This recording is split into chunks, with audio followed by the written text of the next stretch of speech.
আপনারা কেমন আছেন সবাই? আপনি কেমন আছেন? আলহামদুলিল্লাহ, আমি অনেক ভালো আপনাদের দোয়ায়। শুধু খারাপ লাগে যে এত বড় একটা আয়োজনে আপনারা সারাদিন ধরে ছিলেন। আমি জাতির জন্য আমার মনের কথাগুলো স্বাভাবিকভাবে তুলে ধরতে পারিনি, এটা আল্লাহর ইচ্ছা। কিন্তু এরপরেও শেষমেশ দুই একটা কথা বলার চেষ্টা করেছি।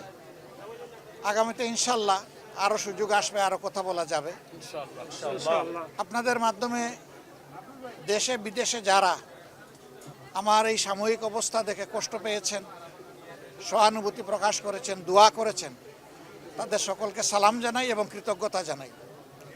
শুধু দোয়া করবেন যতদিন বেঁচে থাকি আল্লাহ তাআলা যেন মানুষের কল্যাণের জন্যই আমাকে বাঁচাইয়া রাখেন, আমিন।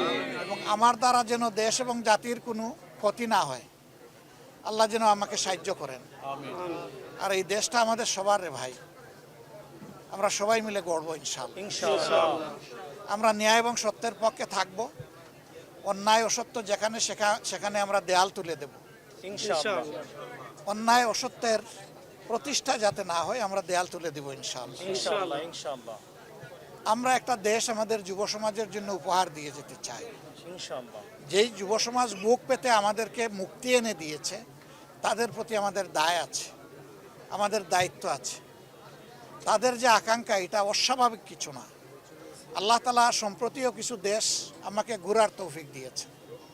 সেই দেশের মিশনারি এবং দেশপ্রেমিক নেতৃত্বের কারণে মাত্র 3 দশকের ভিতরে এক একটা দেশ কোথায় চলে গেছে বদলে।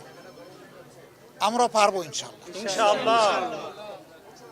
সবাই আমাদেরকে একটা কথাই বলেছে, তোমরা যদি শুধু দুর্নীতিটা দমন করতে পারো তোমাদের দেশ আমাদের চেয়ে আরো সুন্দর হয়ে যাবে। ইনশাআল্লাহ। কারণ তোমাদের মানুষগুলো আমাদের দেশে যারা সার্ভিস দেয়, তাদের সার্ভিসের উপর ভিত্তি করে এই সমাজ যদি আগাইতে পারে তাহলে তোমাদের দেশ কোনো আগাবে না।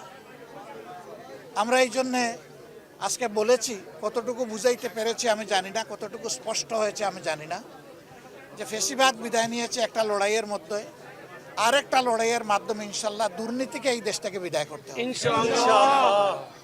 এটা সকল দলের জন্য প্রয়োজন, প্রত্যেকটি নাগরিকের জন্য প্রয়োজন।